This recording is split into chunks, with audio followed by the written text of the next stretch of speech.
siapapun yang bisa membuat eceng gondok ini menjadi sesuatu yang bernilai, entah itu dibikin tas, dibikin karpet, ataupun apapun itu, saya akan berikan hadiah 10 juta rupiah.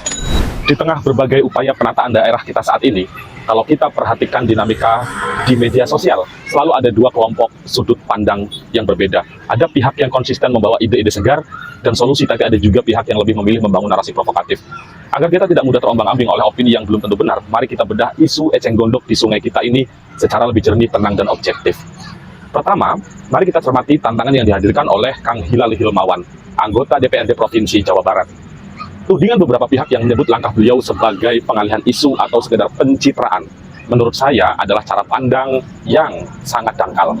Inisiatif Kang Hilal melempar tantangan berhadiah 10 juta bagi warga yang kreatif mengolah eceng gondok menjadi bagian menjadi berbagai benda bernilai justru merupakan terobosan pemikiran yang sangat brilian.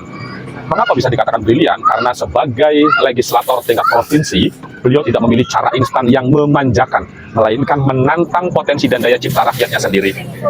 Eceng gondok yang selama ini dianggap gulma, pengganggu sungai, ditantang untuk diubah menjadi produk ekonomi bernilai tinggi seperti tas, anyaman, perabotan, hingga barang kerajinan seni. Ini adalah bentuk edukasi dan pola pikir pembina masyarakat yang ingin warganya makin mandiri secara ekonomi. Kedua, mari kita lihat dari sisi pengerjaan oleh pemerintah Kabupaten Indramayu. Tuduhan bahwa pemerintah kabupaten membiarkan sungai mati atau tidak peduli jelas merupakan framing yang kurang adil bagi Bupati Luki Hakim. Faktanya di lapangan, Bupati Luki Hakim turun langsung meninjau pengerjaan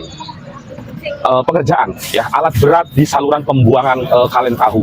Langkah taktis pengerukan ini diambil secara nyata agar aliran air tetap optimal dan ancaman luapan banjir ke sawah serta pemukiman warga dapat dicegah sedini mungkin.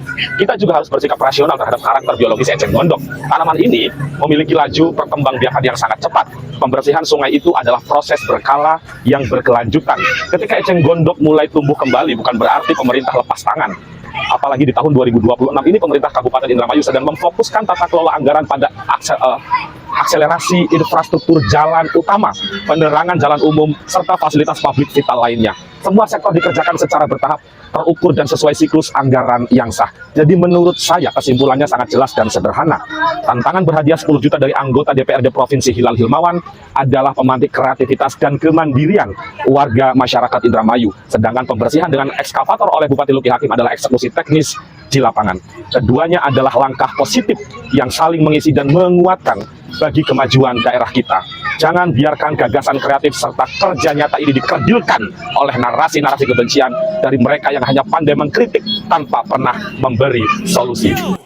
Indramayu Ria.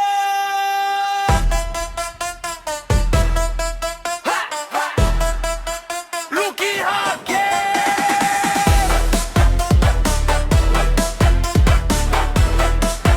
Luki Hakim.